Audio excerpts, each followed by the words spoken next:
be there. Is the David Bowie of the NBA. Yes. He's on his own little plane, and he's killing it. And we ran a sound last night where he donates a lot of the crazy...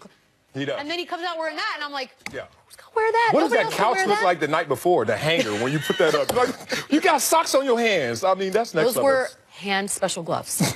Okay. Welcome to Sports Nation. Beetle LZ Marcellus. Better work. Talking sports Yeah, and fashion, because that's what we do. That's what we do. We're going to start today with the sportiest topic of all sporty topics. That jacket you got on? Sponsored by Toyota Going Places. I love this. It looks great. Tom Brady sustained an injury to his right throwing hand. You can see the hand in question right there. The hand was injured after a minor collision in practice. A source told ESPN the injury could affect him slightly. A second source, however, said he would be fine. Today at practice, he wore 2 red gloves so no one else would hit him in the hand. That's probably good. You want to really point those out Yeah, right, for everybody. These are my hands. Oh, look at all Have we heard from the gentleman who must have hit him? Because I feel like he's gone. Oh, yeah. One-way ticket. Greyhound, baby. See you at the bus station. Is it a big deal, though?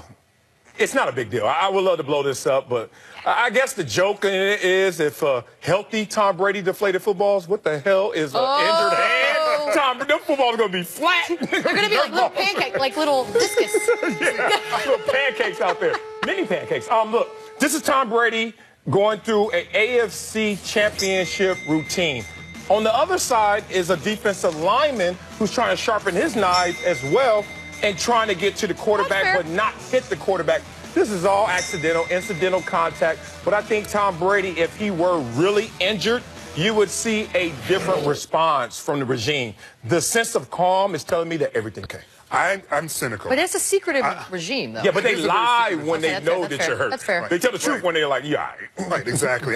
I'm cynical, so I'm looking at this and I'm thinking, all right, so if we think you're hurt going into this game and you don't play well and lose to that great defense, well, it was because you were hurt. Oh. And if you I used to do overcome that and beat this great defense hurt, it's like, oh, my God, the great Tom Brady was hurt, and he still beat the Jacksonville Jaguars. So it's for his ego? This is drama. Oh, so hold on. Drama. So did he get hurt in the first place, or this is all conspiracy setup? To me, I'm like, this is all. Oh, you're part of going the drama. all the all way in. back. So there's Yes. not even an injury? You know what it's like? It's like what you talked about, Marcellus, when you spray perfume all around on the public, and then privately you want to kill. Yeah. So here you set up a scenario where it's like, there's another obstacle for me to overcome. How will I get this done? And if you don't, you're like going, well, I was hurt. But if you do, it just adds to your You legend. build yourself an excuse. Brilliant. Is this to distract us at ESPN who put out the article talking about the exaggerated demise of the New England Patriots, and this is their fire back right now? He can't lose. You put him in a position where he will be looked at as more of the hero than normal. Patriots too good at everything. Everything. This is a good story. I Amazon Prime the Jacksonville jersey, and I don't know where it is. The NBA doled out discipline yesterday because everyone's rooting for them. No one wants the Patriots to win. That's true. Rockets-Clippers game. Trevor Ariza, Gerald Green, both suspended 2 games for entering the Clippers locker room after that contentious matchup. CP3 James Harden, however, escaped punishment as the league investigation concluded they were, quote, peacemakers. Also, no Clippers were disciplined, which apparently has upset people on the Rockets side of things. Although I have heard through Woj that neither side was really happy with how the whole thing played out, but do you think they got it right as is? You know, I'm going to have to say, without actually knowing all the details that the NBA knows, that I guess they got it right if those 2 individuals were peacemakers. But the cynic in me, once again, Here we go. Beetle, you're the face of the NBA. When is the first nationally televised game on Saturday? I believe the Rockets will be partaking in Oh!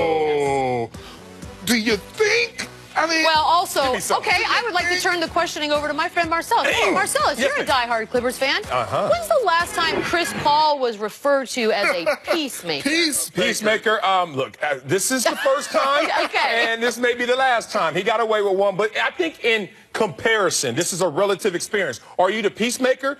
In comparison to the guy who wants to throw haymakers, they're looking at Chris Paul's like, he's trying to commit peace. Here's the thing. Full disclosure, you just commit it. You commit the peace. Oh, yeah. You should think that. Full disclosure, I went to the same high school as the Trevor Ariza. So I know in those walls, but high school where we went, guys are tough. And there's some tough guys there, and there's some guys trying to prove something. First of all, I transferred. Are you much older than Trevor Ariza? Yeah, same hime school. I didn't say the same time. What does that have to do with anything? I'm about to break this down, Mama. So here's the thing. Who wants to go and instigate this situation the farthest? It's not Chris Paul. He just spent 6 years with them dudes. If I really got beef with you after 6 years, once you leave to go to Greenberg show, ain't the time we gonna beef. We gonna beef while you're still here. Did I just break that down? We gonna beef right now. I'm not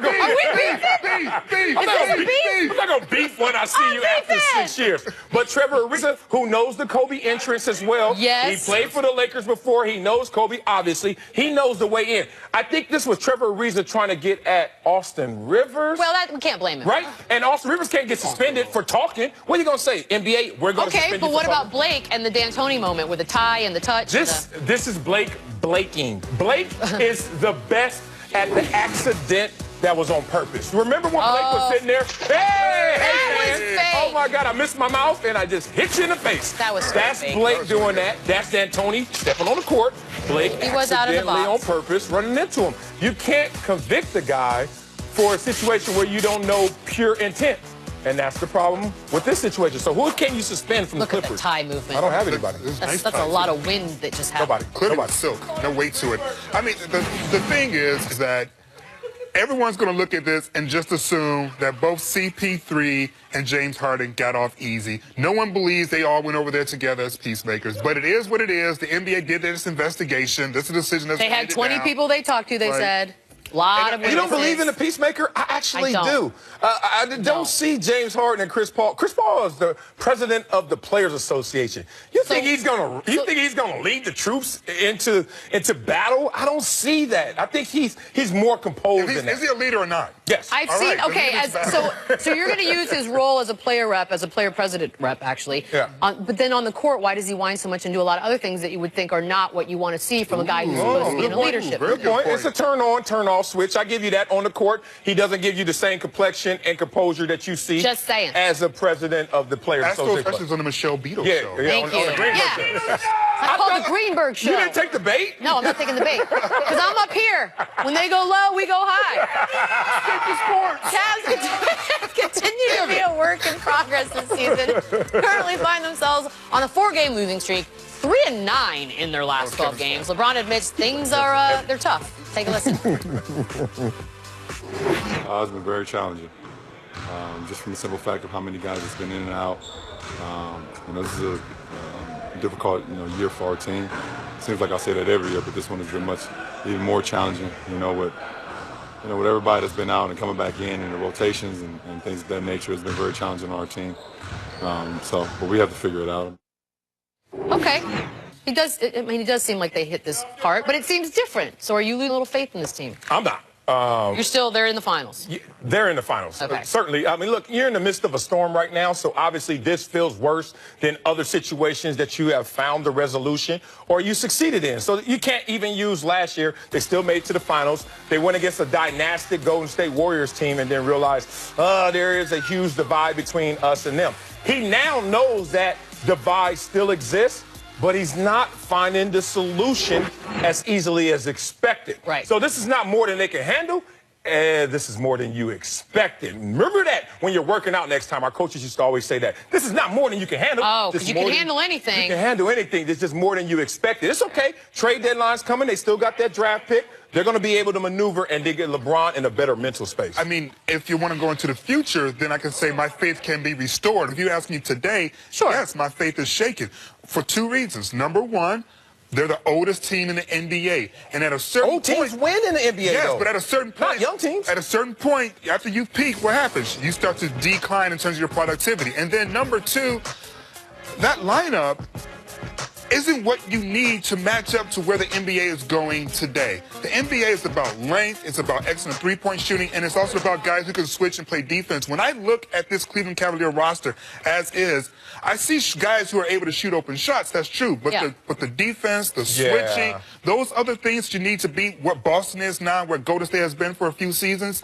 they don't have it right now. Yeah, you're talking about the hybrid player, and they have specialists, or they also have guys who are sitting there and they can't complement the other guys, redundant as they say. That's so problem. that's their problem. Yeah. Where Golden State just has a bunch of 6'6" to 6'9" dudes. It's like, whatever you want, I got it. They really just don't seemingly have a weak link. Yeah. I think that's frustrating if you're trying to build any other team that's not called the Warriors. And Boston also has a trade deadline moves that they can make as well. They They're can. already a very good team as is. I mean, they're dangerous. You have a tough job. I'm on face of the NBA. It's Hosting your own man, show. man versus machine, and no one can beat the machine right now. That's Golden State. Man, it's depressing. What are we even doing here? Let's do some cheers. Talk about football. Yeah, I know. Mount